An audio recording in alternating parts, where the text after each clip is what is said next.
let's go to Fox in Oakland. Hi, Fox. What are you doing? Gentlemen, good afternoon. Fox. Yo, yo, yo.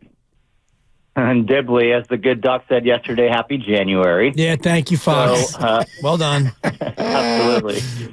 So one quick point of view before I get to the Dunleavy dilemma. In my opinion, and this is coming from an ex-collegiate athlete, I think a lot of what's going on right now with Wiggins is mental and has to do with confidence, whether that be Andrew having a lack of confidence for whatever reasons or others maybe around him not having the same level of confidence in him. So now on to my main point. I don't know the specifics of Mike Dunleavy's current contract as the general manager, but I think we can all admit that he has some pretty big shoes to fill given who his predecessor was. And that said, I think Dunleavy needs to facilitate making a big move or trade that's going to help reverse the ongoing downward trend that the Warriors are on. And that could mean trading away Wiggins plus some other Warriors. And, of course, Joe Lacob or even Steph could basically veto Dunleavy's proposals. But aside from getting out of the shadow of Bob Myers, Dunleavy's dilemma is that he essentially is operating within a finite window of opportunity given Steph's timeline, and let's throw Clay and Draymond in there as well. So based on all that, I suspect a big move or trade is going to happen, likely with Andrew Wiggins plus some others, and likely within the next 29 days. Yeah. So as always, gents, thank you for the time. No, Thanks, you, Fox. Fox, and I agree with everything that he said. But let me push something a little bit further on the question that I threw out there a few minutes ago with regard to would you want to trade Wiggins? Would you want to trade Kuminga? Would you want to trade both? Would you want to trade neither? I would agree with you that answer one, option one for the Warriors is to move Andrew Wiggins, but I'd listen if somebody wanted to talk about Jonathan Kuminga. I don't want to do it. I really don't want to do it. I don't think they want to do it. But are you saying that at such a level where it's off the table? Is he untouchable? Of course not. Okay. Only Steph Curry is untouchable. Only Steph? Correct. Okay. I mean, I think the big three largely are untouchable, but if you got a whopper of an offer for an expiring Klay Thompson, or if Draymond Green and, you were able to get something really significant, you listen to it. I think Steph is off the table because you pay him $50 million a year, and he's probably worth about $250 million a year in terms of. For sure. I mean, I don't even know if you can value it, Mark. Honestly, it's infinite. Exactly. Kind of. What he means to this brand, that building, and that organization, and everything. Steph Curry as a Golden State Warrior. The value is, I believe it is infinite in those terms. There's a reason owners negotiated max contracts in the NBA because there are a few players where, quite frankly, you can't pay them fair value. Exactly. Yeah. And that's the case for, like you said, a number of people like Embiid with the 76ers and what he means for them in a number of different ways. It's an infinite value. But Kuminga, yeah, he's not untouchable. You don't want to trade him, but you listen to everything. It's Mike Dunleavy's job is to listen to offers and, sort everything out and figure out what's best for the franchise now and also into the future. And yeah, you'd like to trade Andrew Wiggins, but you're not going to trade him for just absolute rubbish because there's no sense in that. Except for you get stuck into a spot. We're watching the Giants do this now, right? We're absolutely in a spot, and you all know this if you're a Giants fan. You're in the mode of, dude, do something. Right. Where you're going to applaud it almost no matter what they do. If the name is large enough, you take a victory lap around the living room for no reason. You don't have any clue who the hell they just got. Right. But you're like, great. It's a little bit that if the Warriors keep losing more basketball games as we approach the trade deadline, it's not going to resonate well and doesn't seem like smart strategy anyway to just do nothing. So now you're like, okay, do we do something just to do it? What's the deal? As you said, you don't trade him for nothing. Well, what if nobody offers you anything that you want? Then you keep him and you continue to do the Wiggins out, Kuminga in, Kuminga out, Wiggins in shuffle. And you try to figure out how you make that work because I don't think that you're in desperation mode. You're sitting on 4 championships. So this is not like the Giants where Farhan Zaidi does not have 3 World Series titles. Those all predated him, and none of the Giants who were there have ever won Bupkis. So in terms of like what the Giants are doing for their fans and their organization, it's almost like it's a completely different organization, in my opinion. Well, it is. Yes, so fans are not thinking, well, we got 10, 12, and 14, Farhan, so go ahead and continue to backfill this roster with no names. No, but I think they both got about the same amount of time before people get really turned sideways. I think the Warriors have a little bit longer. Maybe. And I would say this. If Dunleavy does nothing at the deadline, and this season ends at 39-43, which is my go-to record, if it ends at 39-43 and they're the 11 seed, at that point, now Dunleavy's going to be not on the hot seat, but it's going to be a little bit of a different calculus in terms of do something. Right, but I put the timeline similar, not in terms of like what the team has done and how much cachet they've earned, but more like that's what Steph's career has left. Right. That's what his contract has left. That's what Draymond's contract has left. So, and Clay would be up. Yeah, and you got Steve it. Would be up. In a way, the Warriors are actually more urgent because it's like you've got some pretty crazy decisions to make in this calendar year of 2024. The Giants can go out there and have another disappointing offseason, and their fans will be livid, and they won't show up, and ownership will be mad, and what? You know what I mean? Like Bob Melvin just got here. Yeah. I mean, you can fire a guy a year into a contract. You can, but what does that do? It's not like that's going to save this season, right? Like there's more urgency with regard to some of those decisions. Joe in Castro Valley next up on Willard and Dibs. Hi, Joe. What are you doing? Hey, guys.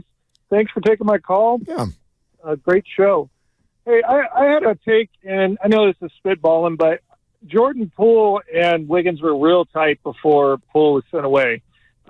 Maybe that has something to do with the way he feels about the organization at this point in time. I've heard this before, Joe, and I have no way of knowing if that's right or wrong. But here's where I would, and thanks, Joe, here's where I would defer sort of into a Stephen A. point. You know what I mean? Where it's like Stephen A.'s point was, look, you had some real stuff going on with your family last year, but you kept cashing checks while that was all going on. And at a certain point, we've all got family strife. We've all got stuff that we go through, and you've got to stand up and get back to work sometimes. Okay, fair point. I would argue this, because I've heard this before. Oh, Wiggins and Poole were tight. Okay, if your career craters because your buddy got traded, that's on you. I'm sorry. That's unprofessional.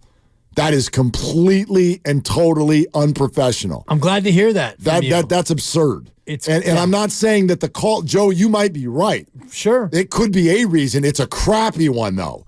You can't handle a teammate leaving. You don't like what your organization did. I'm sure he doesn't.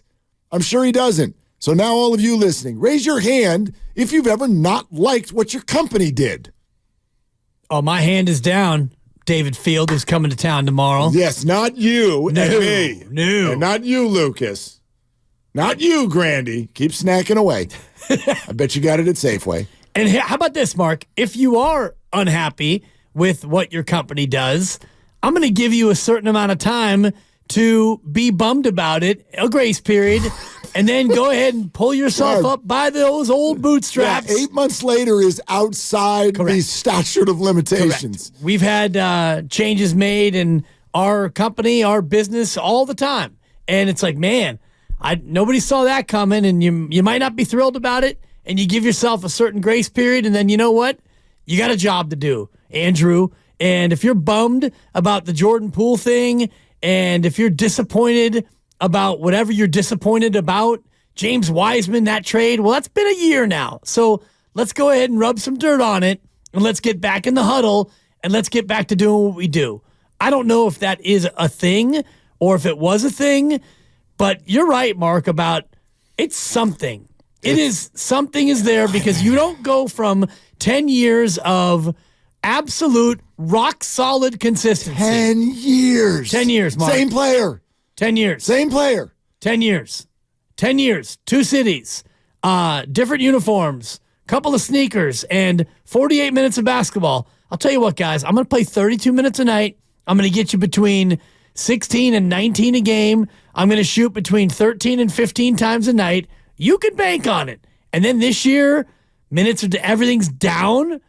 Why? That's all I'm here to say today. I mean, not all. And you're more concerned with the why. Well, I'm more concerned of the where. But where can we ship this guy? And that's fine. And I think that you have the majority opinion, and I totally get that. But it's also not just why. Here's the what.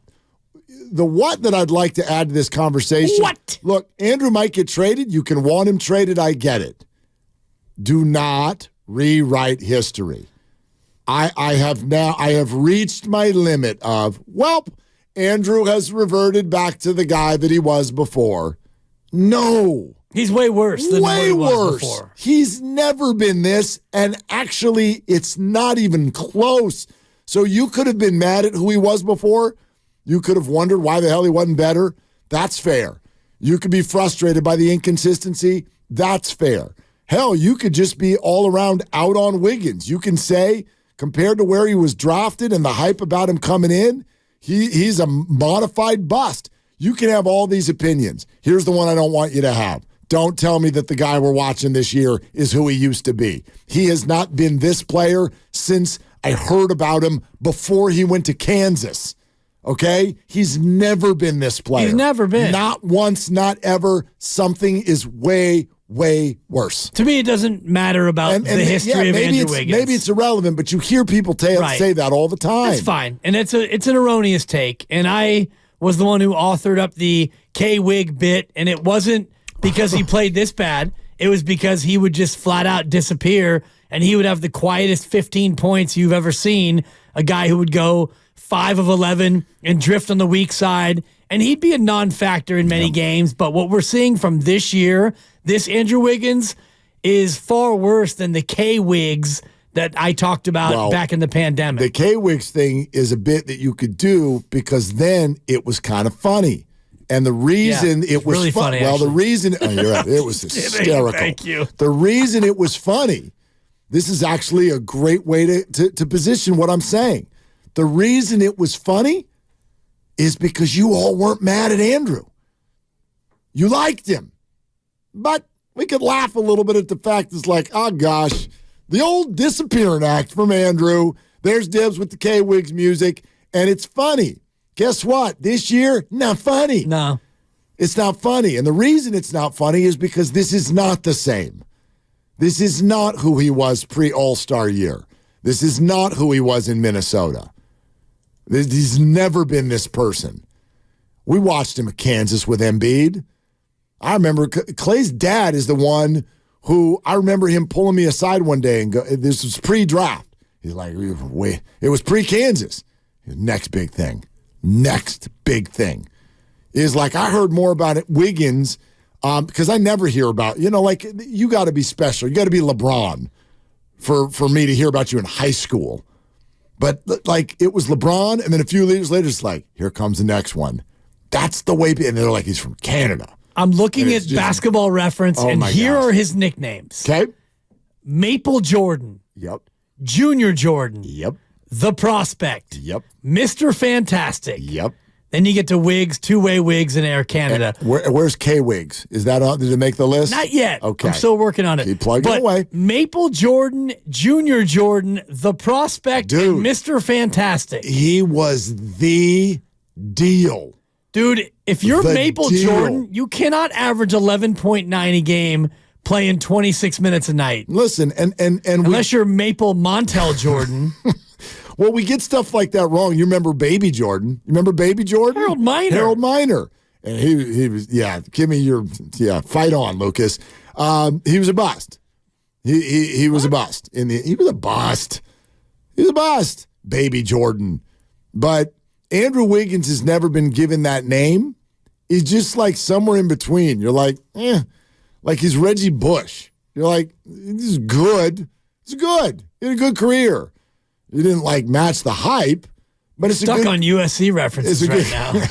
Fight on. Shout out the show meeting. But anyway, I just Harold Miner averaged 9 points a game through 4 seasons. Lucas, he's a bust. He's a bust. 12th round pick or 12th pick overall, rather. Shout out Pete Carroll. Happy trails, Pete. Jonathan in San Leandro. Hi, Jonathan. What are you doing? Is PTI all of a sudden? Hey, good afternoon, guys. How you doing? Good.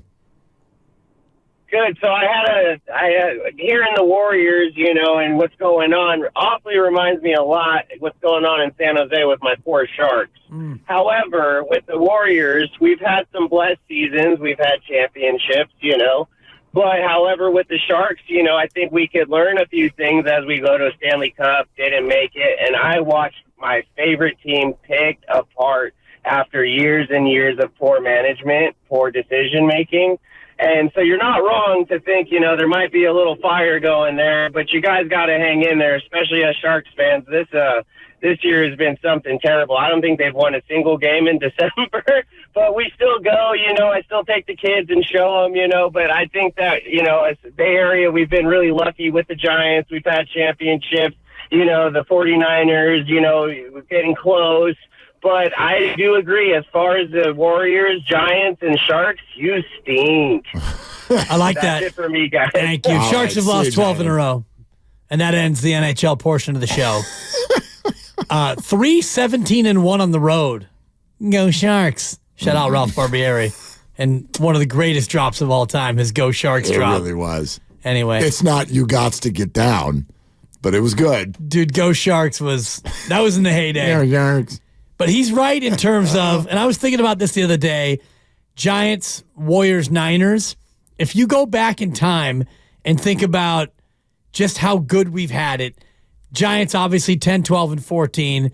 The Warriors have won 4. Giants have won 3. The Niners have been knocking on the door a multitude of times.